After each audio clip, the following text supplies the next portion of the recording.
I think it's something inside being true to yourself and uh,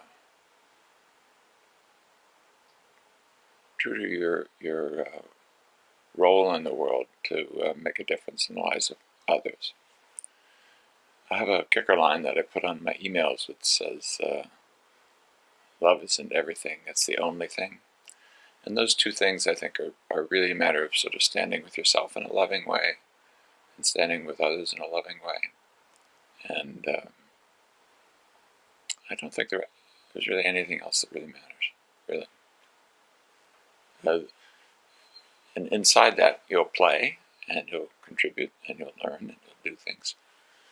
And then soon enough, you'll be forgotten. But the things that you do inside that may not be forgotten in the sense that they move the ball forward.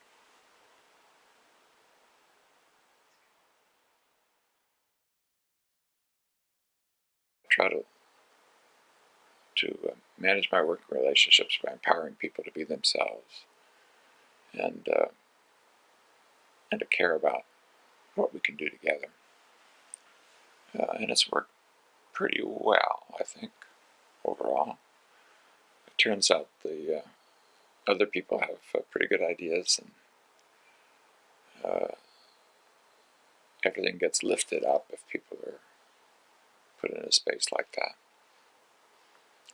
Now, there have been, when I think about important working relationships that get conflicted, and I can think of some that are where I haven't done a very good job, where people really have been very unhappy with me or trying to trim me back, in departments and things like that, and that kind.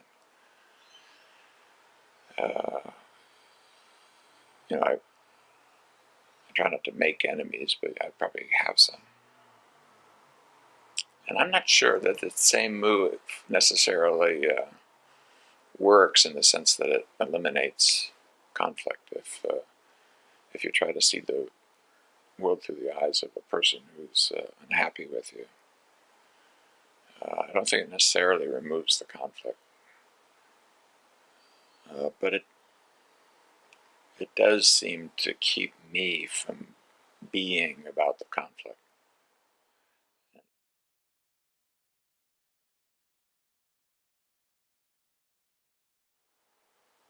There's a couple things, if I think back over my career when I faced real difficulty, where uh, people who are evaluating me or um, deciding whether I get raises or tenure or things like that, where I have real hurdles to jump over, and if I don't jump over them, then my career's on the line. If I focus on that as a kind of level of difficulty that's pretty high,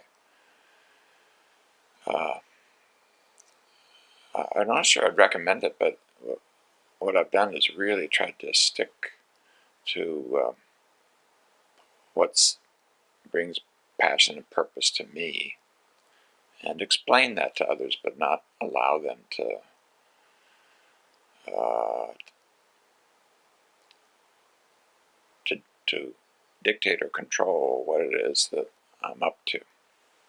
So early on in my career, I'd get really bad evaluations saying I'm a dilettante and I'm too broadly focused and I need to focus, and if I don't, I'll never do anything.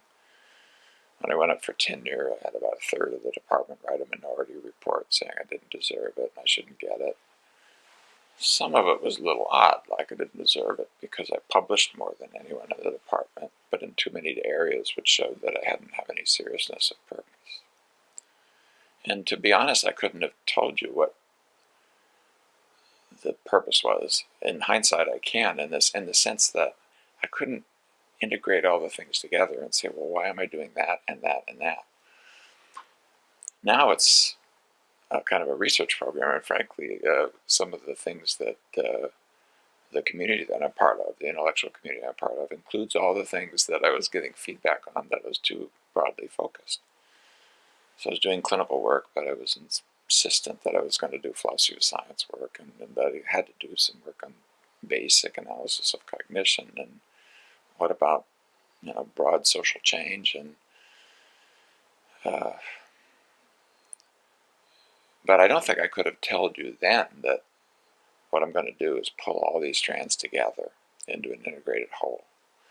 What I could have told you then is, it seems important that we care about social change. It seems important that we understand language. It seems important that we like that. I mean, I had heart for it, energy for it. I think that if somebody externally were to say, why is Steve Hayes a success, they might point to my high level of productivity. I'm almost hyperactive and constantly so. I don't go up and down. I'm just up all the time, which is almost just a personality kind of trait, much to the frustration of some of my loved ones. But if I go inside, that up all the time thing is that I'm excited. This is not a show. I mean, I really am interested in having fun with these various things. And I'm not going to let somebody else tell me that I can't have fun with things I'm having fun with. I'm just not going to do it.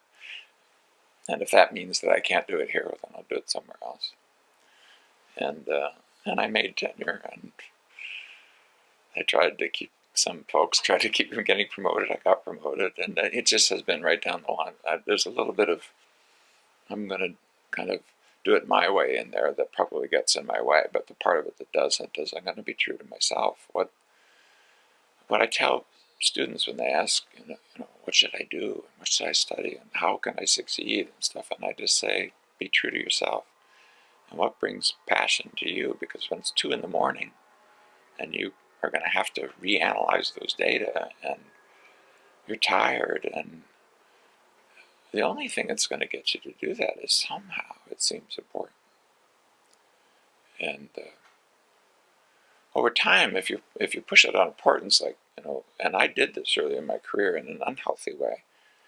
I developed a panic disorder, and I know that part of why I developed a panic disorder, and then was able to learn from it, thank God, was I was pushing myself sometimes for external things, like wanting people to see that I could do it, kind of look mom and no hands.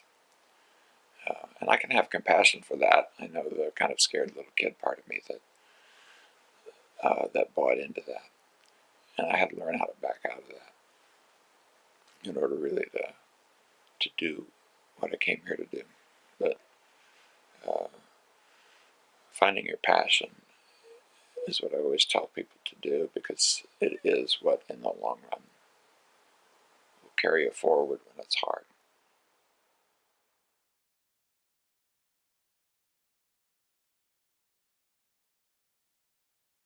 I think if we can at least clear out the underbrush, like open our eyes and try to get with what's so within, without, that's a help.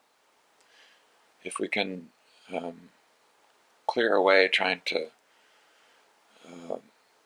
find passion and purpose in the sense of, and then quickly I'll know what to do. So, for example, I won't have ambiguity, or I won't have fears, or I won't have to deal with parts of me that are kind of lazy and just don't want to do it, or you can't make me eat my vegetables, or I don't think it's like that. Those things can be cleared away by other kinds of work that maybe learning to be more flexible in what you attend to, or more open to what you feel, and kinder about the parts of you that get in your own way. And then there's that question of what brings passion and purpose to you, and or not even bring that, it's almost too passive. But where do your choices resonate in a way that are passionate, purposeful? And I think you can feel it in life itself. There's a vitality to it, to choices that are resonant. And sometimes you can feel it in odd ways, like it's a little scary. That, like, oh God, don't make me care about that. That's too heavy a lift, or I'm really not up to it. I'm not big enough for that. Let somebody else do it.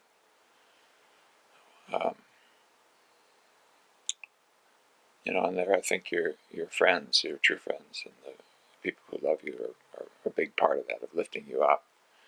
and walking her through it. But so I don't think there's a formula. There's just a domain. And life asks you this question kind of every morning.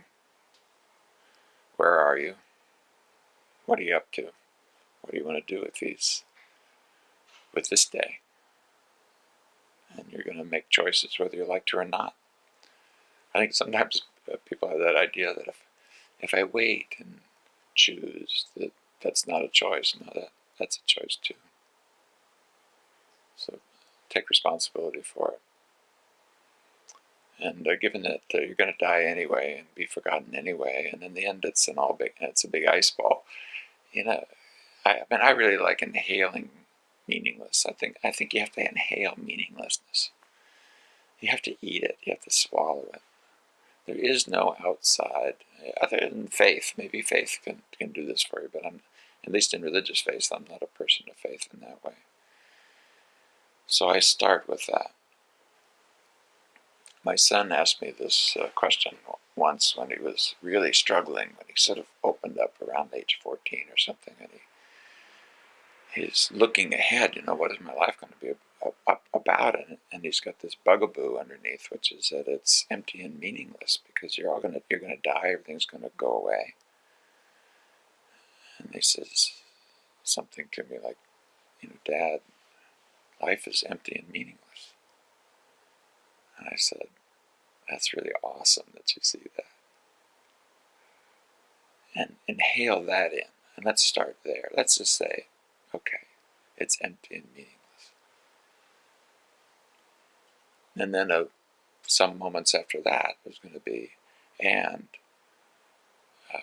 I love my family, and it's fun to do this, and I care about that, and boy, that's a really well-made meal, and I'm going to eat that. And on the other side of that is life. So I think if you grasp at purpose in order to protect yourself from facing the sort of existential angst that human beings do as these little specks of dust in a vast universe telling stories to themselves and others, you've asked more of purpose than it can do for you. So maybe that is an odd thing to recommend, but one thing I'd recommend is facing meaninglessness, facing death, facing finitude, facing failure, realizing that you can't be everywhere, you can't do everything, and life is this incredibly short little glimmer, and then it's gone. And then, given all that, hey, let's have some fun. Let's create things. Let's do things. Not because you have to, not because the finger will wag if you don't, but because it's there to be done and to be true to yourself. Passion is just being true to yourself.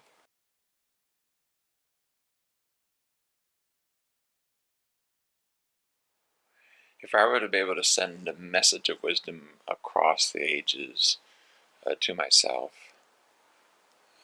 actually just kind of looking at, knowing what unfolded, I'd probably just say attaboy, and I wouldn't be understood. I mean, I might just say, keep your eyes wide, and you're doing a good job. But because I think if I had tried to protect myself from failure and pain and panic and anger and anxieties and mistakes of all kinds, I would have stolen away the process that contains anything that's wise.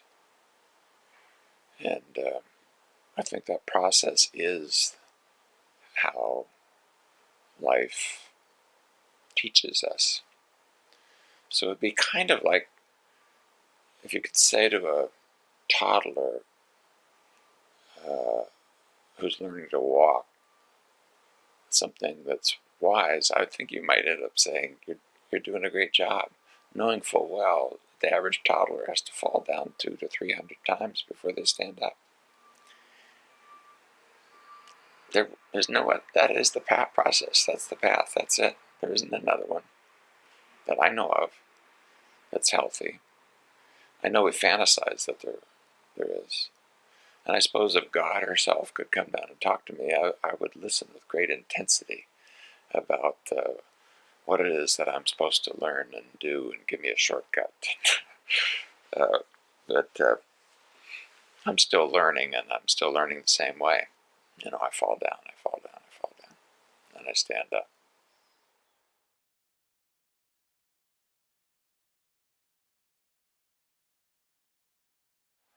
Love and community is what I stand for, and inside the more particular things that I've focused on is that suffering matters, the suffering of others matter. Anywhere, anyone, anytime, it matters.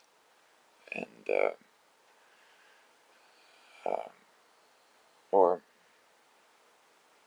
it's worthy to matter about it. That it isn't even that it matters, but that part of our humanity is to care. And connecting with that is worthy.